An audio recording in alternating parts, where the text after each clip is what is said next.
So, once again, here's the course. I'm going to check out the calendar for December. All right. It is Friday the 11th. That means we have exactly one more week of school. Right. As far as Math 1 is concerned and this course is concerned, you have, Wednesday is the last day you will see me for the semester. All right. You can still turn in work through the 18th. All right. Good morning, Anthony. There are no new assignments that will be given today. The last new assignment was the discussion board from Wednesday, the value of a car discussion board. That was the last assignment that was going to be assigned for the semester. Your number one priority should be the self-assessments. We have the Unit 5 self-assessment available. There's also the self-assessment for Unit 3 and Unit 2. Good morning, Dana. Yeah. All right. No. Well, anyway. So there's only 3 self-assessments, guys. Those should be number one priority to get turned in.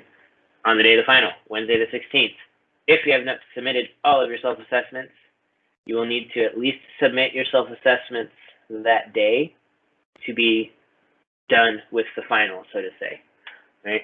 The day of the final is just going to be time for you guys to make up work, all right?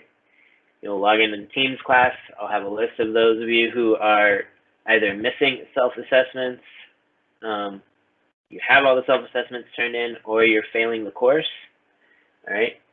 If you have not turned in all your self-assessments, or you are failing the course, I will be asking you to stay in the class, all right? So you can turn in work while you're logged into Teams, so that if you have questions and you need help on any of the assignments, we're already in a class, so to say, together. You can ask for help, right? And you can get your assignments turned in. Right, the whole point of the day of the final is to make sure that you guys can pass the course. All right. So that's the idea. All right. So in theory, if you have turned in all your self-assessments and you have a passing grade and you're happy with that grade, on the day of the final, you just simply need to check in for attendance purposes, and then you can be done for the day. All right. So there's that. Any questions about the day of the final, which will be Wednesday the 16th from 10:50 to 12:50?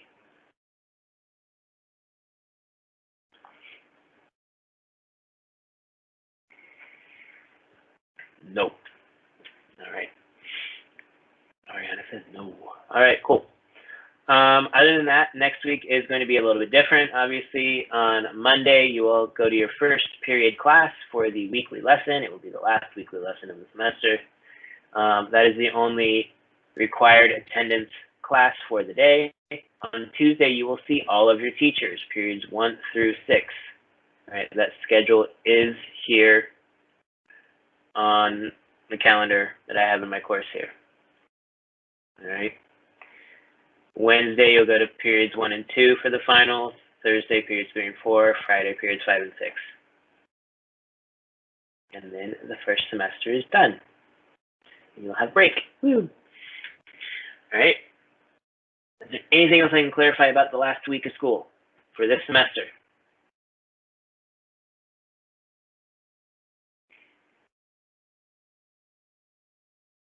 All right.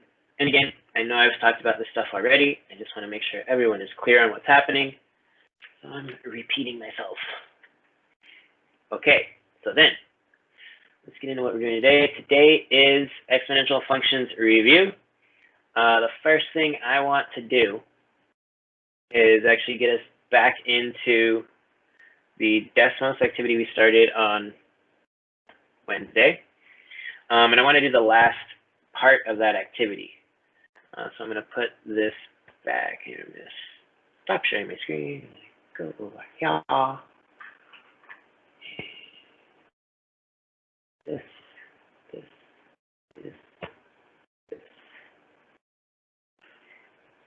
All right. So I'm putting the link to that Desmos activity back in the chat. I will also share my screen here, showing the join codes and all that fun stuff. So if you are joining not through the chat, you want to go to student.desmos.com and use the class code 829YM8. You can join the Desmos activity that way. This is a card sorting activity. All right.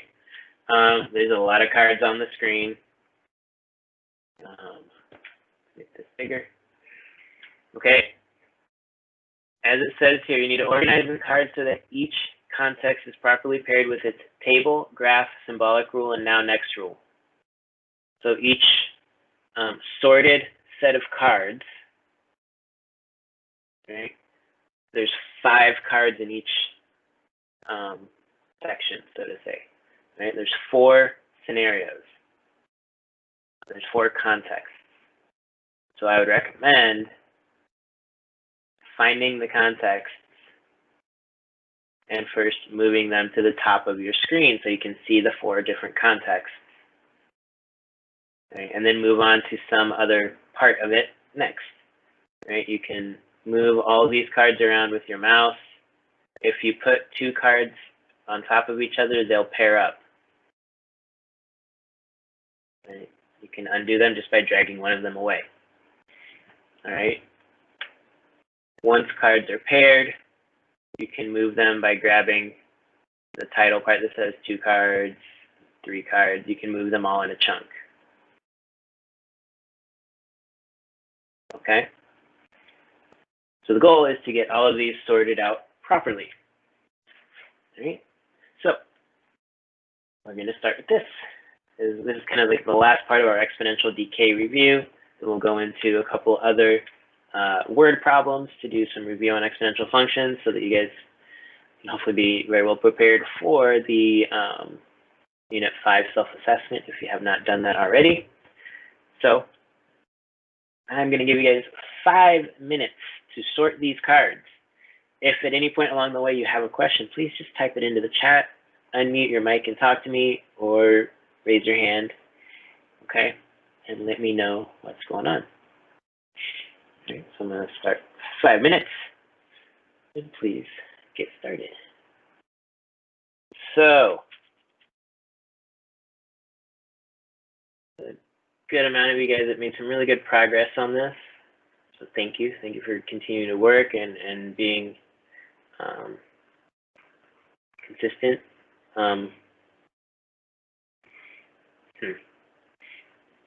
So, here we go. Let's talk about this one. Let's put these things together. All right. So, I'm going to look at the first context that I have kind of organized on my own screen here. It says a new handball rebounds to 12/15 of its previous height. Suppose you drop the new handball from a height of 120 feet. All right. So if we look at the 4 possible tables, only one of them starts at 120. Right, we're at 0, 120, 196, 276.8, 361.44. So that one must go here. It's the only one that has the correct starting value. I don't have to try and consider the rate of change in the table. It's the only one that fits the start value. All right. And then if I look over at my now next and function rules, that rate of change of 12/15 is unique to all of the rules. We don't see it repeated anywhere. Okay, so those go with that context. And then lastly, if I look at the graphs, if you notice, I labeled the graphs. I labeled the axes, right? So we're looking for a graph that's talking about height and number of bounces. There's only one, so we can use that as a way of kind of narrowing it down. It also shows a start value of 120, which fits context. Okay, so we'll add that one in there. Those ones go together. Shift some things around. So now, our next one. We have a car is traveling at 100 miles per hour. That's the next card I have on my screen here. Driver wants to gradually reduce her speed so as not to damage the brakes. So she decides to reduce her speed by 20% every 5 minutes. So she has plenty of time to reduce her speed. We have two tables that start at 100. Right? So we have to decide which one's showing a 20% reduction or an 80% retention or 80% keeping of what we used to have. All right, that's the table that goes 100, 80, 64, 51.2, and so on. That fits our context. Then if we look at our remaining now next rules, right, we have now times 0.8, now times 0.5, now times 0.95. The now times 0.8 fits our context because we reduced by 20%, we kept 80%, that's 0.8. Throw that one in there. We go to our function rule, and again, we're looking for that 0.8. That one fits. Okay. And lastly, we look at the graph. Right, now we do have two graphs that have the y-intercept of 100, but only one's talking about speed. Okay. That one fits. Okay. You want to use all the information available to figure out how to sort the cards and how to pair these things up. Right? Don't just look at the numbers. Look at the other information available. All right. So now if we look at the next card I have here, the current population in small cities is 5,425 people. Many residents are deciding to move away. Population is decreasing at a rate of 5%. Well, we only have one start value that is that high, 5,425 on the table. Again, if we just look at the start value, we can eliminate the other option that's left. Right? Then they have one graph that goes up to that high of a value, right? And now we're left with the last thing.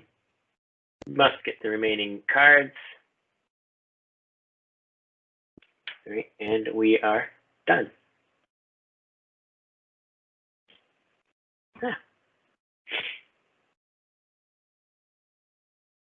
Okay, is that all weird? All right, so there we have it. Is there any questions? Anything I can clarify?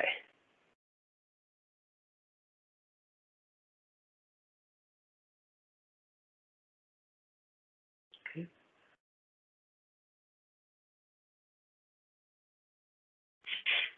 All right, so then we're going to stop sharing my screen, stop this.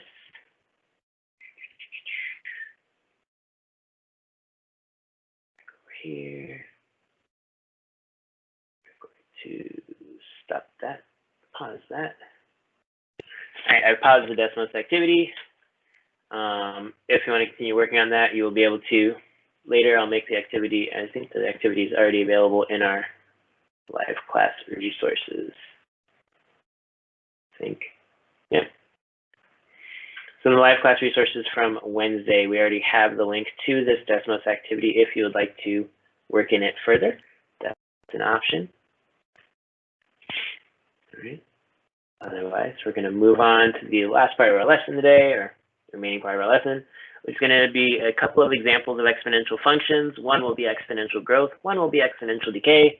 And again, these problems are going to be similar to the types of problems, the two types of problems that you have on the Unit 5 self-assessment. Okay, so we're going to do these, and then we'll be done for the day.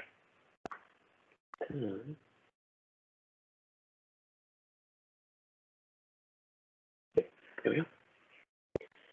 We'll do this, and I need to do this. There you go. Alrighty.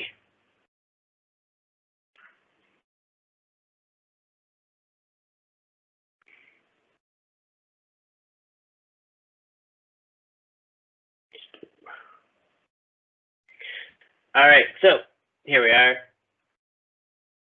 Do a couple of review problems, and then we'll be good for the day here.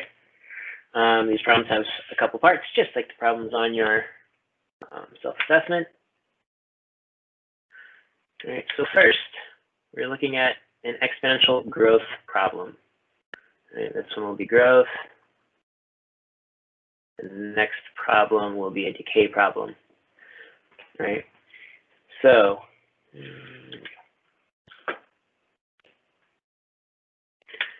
when she was born, Tabitha's rich aunt put $10,000 in a bank account in Tabitha's name to be saved for her college education. The account earned 6% annual interest.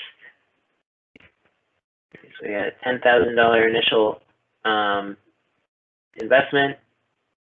We're earning 6% annually, okay, every year. So our time periods are 1 year. Right. So we're going to complete this table showing the value of that account each year for 6 years. We're going to round our answer to the nearest whole dollar. So we're not including pennies or cents. All right. All right. So in order to do this, we take the 10,000, right, and we add 6% interest, which will be 10,000 times 0.06. Right? The 10,000 times 0.06 tells me how much 6% interest is of that $10,000. Right? This will give us the amount in the account after 1 year. So we'll do the math.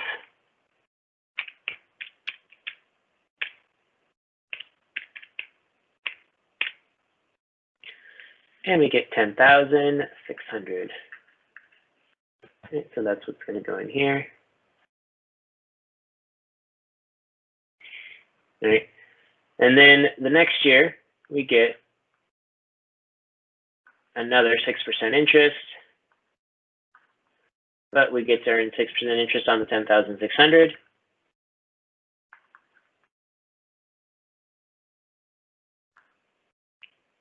All right.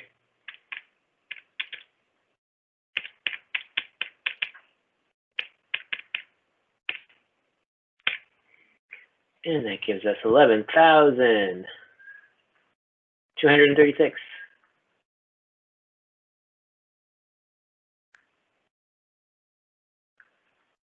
All right. And so this is a slightly different strategy than I've shown you guys. Previously, what we've done is we've just come up with the rule based on our start value and our rate of change. Right.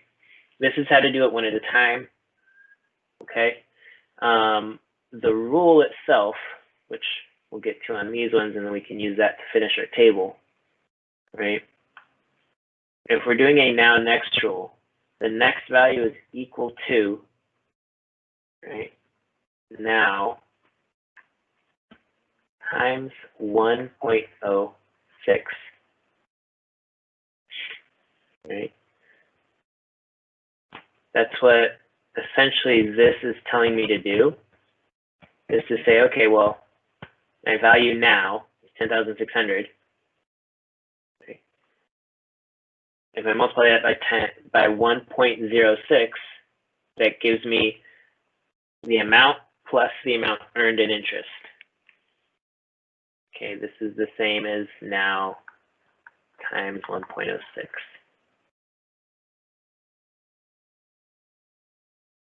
And this is because of factoring and distribution, which I don't really want to get into right now because that's a whole different discussion. Okay. And we'll say starting at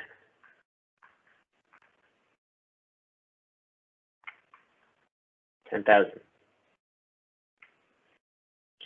Okay. For the function rule, we use the same two pieces of information. We have our start value and our rate of change, right? And so we'll have y equals 10,000 times 1.06 to the power of x, where x represents years. And again, we could also write this as y equals 10,000 times 1 plus 0.06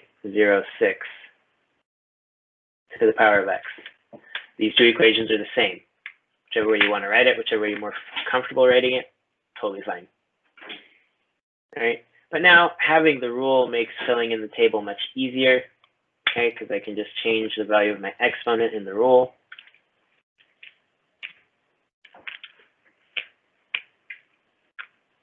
So we'll go to the third.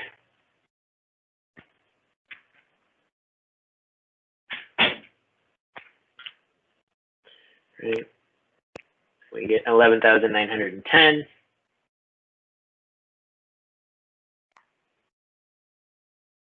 Again, because I'm not including the pennies. To the fourth, we get 12,625.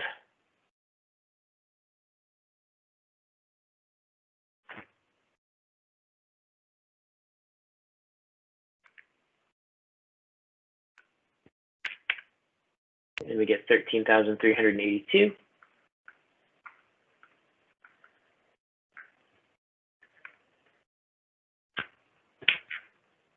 And finally, we get 14,185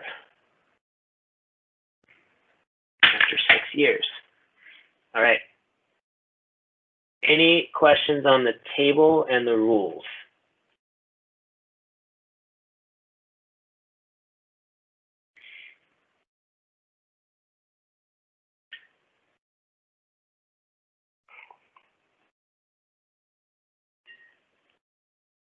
I'll take that as a no. All right, so our next question. What is the value of Tabitha's account after 18 years? Please show your work. All right, well, if we use our rule, right, our rule is 10,000 times. All right, sorry, Isaac. That sucks. Please make sure that if you can be in the meeting. Otherwise, please try to watch the recording later when you get stuff working again. And so we get 10,000 times 1.06. We're doing 18 years, so it's to the 18th power. Right? And we will get 28,543 and 39 cents.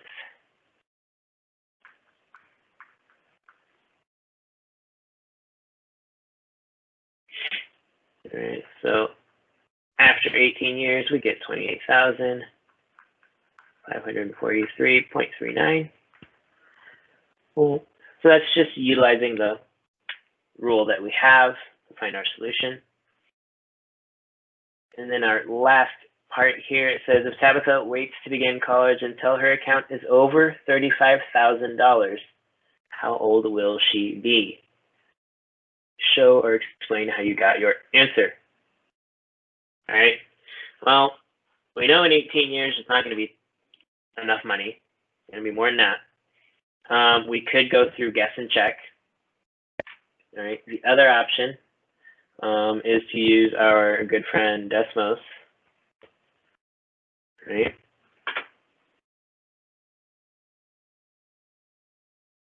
And have that do the work for us by making a table. So we'll put in our function. Y equals 10,000 times 1.06 to the x. I'm not worried about the graph. I'm not going to look at the graph for this one.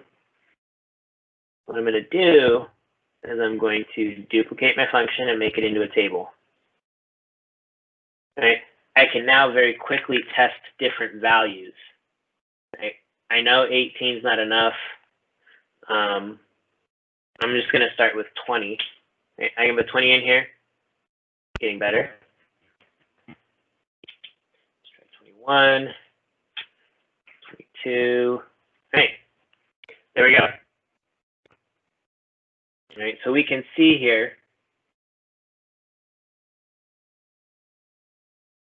between 21 and 22 years, I cross over 35,000. I'm at 33,995 in 21 years. 36,035 and 22 years. Since we're using whole year amounts, that's how many years will it take? 21 is not enough, so it takes 22. All right, because essentially the interest is given annually, so we have to wait till the end of the 22nd year, until the 22nd year to get over 35,000. Right. So again, using Desmos in this way helps us with the guess and check part, because I can real quickly make it do a table for me and test different values in the table for X rather than recalculating everything in my calculator. All right. So then based on this, it's going to take 22 years. All right. So it takes 22 years. Right. They want to know how old Tabitha is. We just need to make sure that we're answering the question properly. It's going to take 22 years, right? The investment was made when she was born, so she will be 22 years old, because that's not like the investment was made when she was 5 or something like that. We're looking at exactly her age, so 22 years old. Okay. And as far as showing or explaining your work, for your asked to explain your work, you can say you use Desmos to look at the table of values, and you tested values in Desmos until you crossed over 35,000. I just don't want to write that out at the moment. Any questions about our exponential growth example?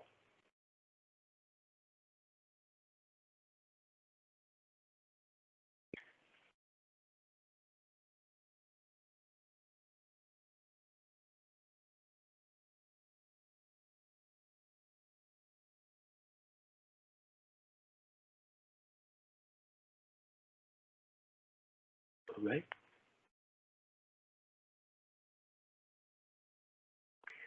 So then we'll look at our next example. This will be exponential decay. So in this case, we have coffee, tea, and some soft drinks containing the drug caffeine. Yes, caffeine is considered a drug. All right, 1 hour after ingestion, 75% of the original amount of caffeine remains. At the end of each hour after that, 75% of the amount at the beginning of the hour remains. Suppose a person consumes 40 milligrams of caffeine. All right, so we have the rate of change,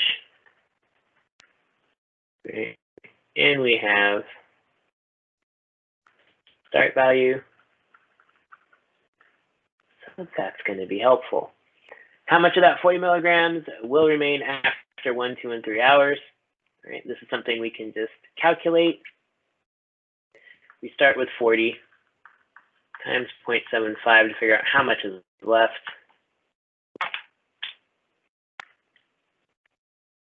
Right. And we get 30.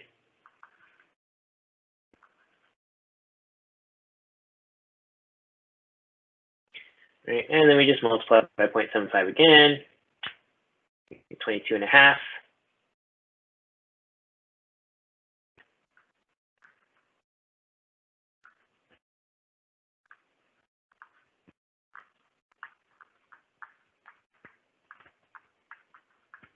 And then we'll take that 22.5, multiply it by 0.75 again.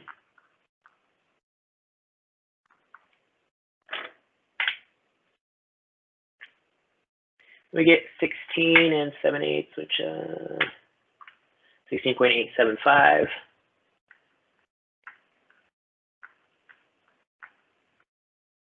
All right.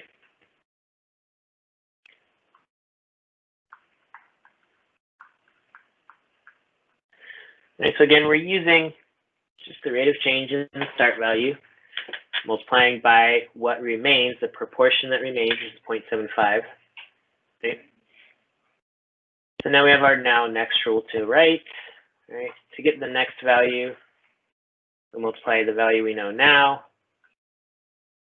times 0.75. Right. and we'll be starting at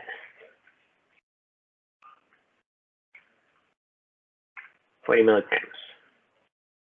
And again, this is exponential decay, so the number we're multiplying by should be less than 1. It needs to be less than 1. Otherwise, we're not using decay. All right, writing the rule beginning y equals that can be used to calculate the amount of caffeine that will remain after X hours after the initial dose. Right, that will be y equals 40 times 0.75 to the X, and that's because after each hour, we just multiply by 0.75 again. So we have repeated multiplication by 0.75, so that gets our exponent. All right, and I want to know how much caffeine will remain after 1.5 hours.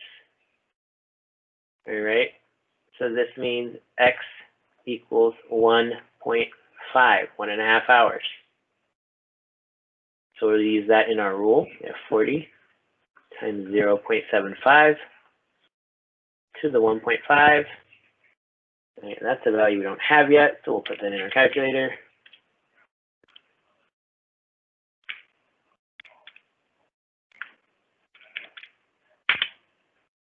We get 25.98.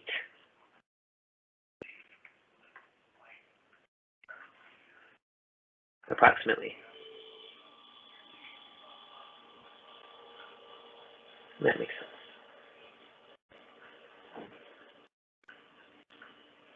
Right, and this value makes sense because this would be 1 hour here, right? It's 2 hours here. So it should be less than 30 milligrams, but greater than 22.5. That's where we're at. That's reassuring. Right, the math is working. Right, and then our last question on here says, estimate the half-life of caffeine. Right? Half-life is just a super fancy science way of saying when will half be left. Right? Whenever you see they're talking about a half-life, that means the amount of time it takes for half of whatever we started with to be remaining. Right? In this case, we started with 40, so we want to know when will we have 20 milligrams remaining.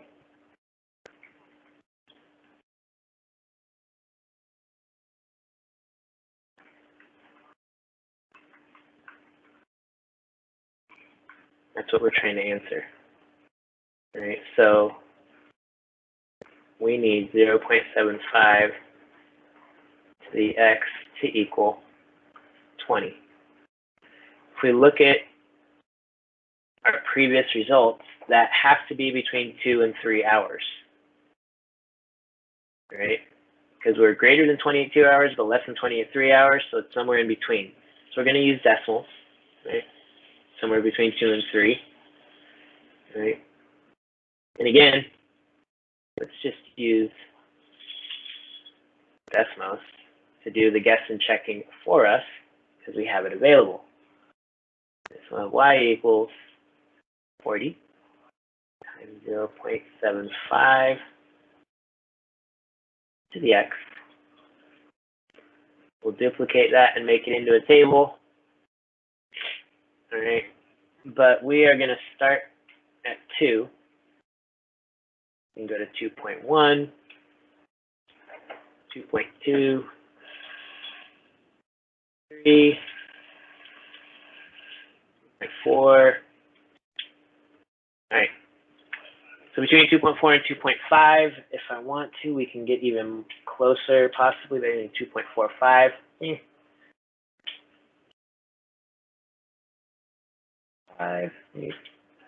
We can try to get closer and closer, right? Relatively, 2.41 is closer than 2.4. For our purposes, 2.4 is going to be good enough. It's really close to 20. All right, so it'll be 2.4 hours.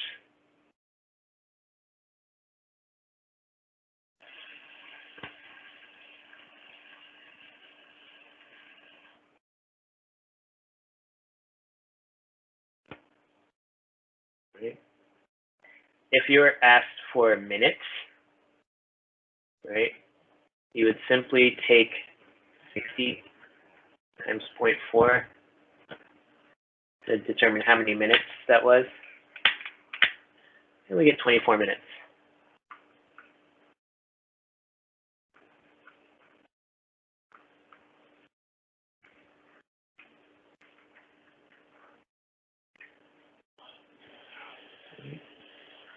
That's it. What questions do you have, or what can I clarify about this example?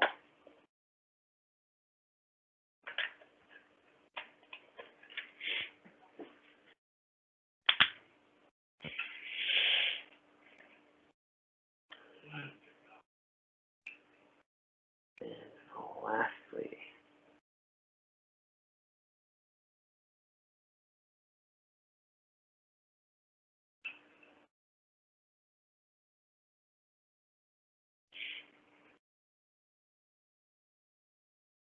right, if we're looking at our self-assessment, these two problems are pretty similar to the ones we just did and other examples we've done, right?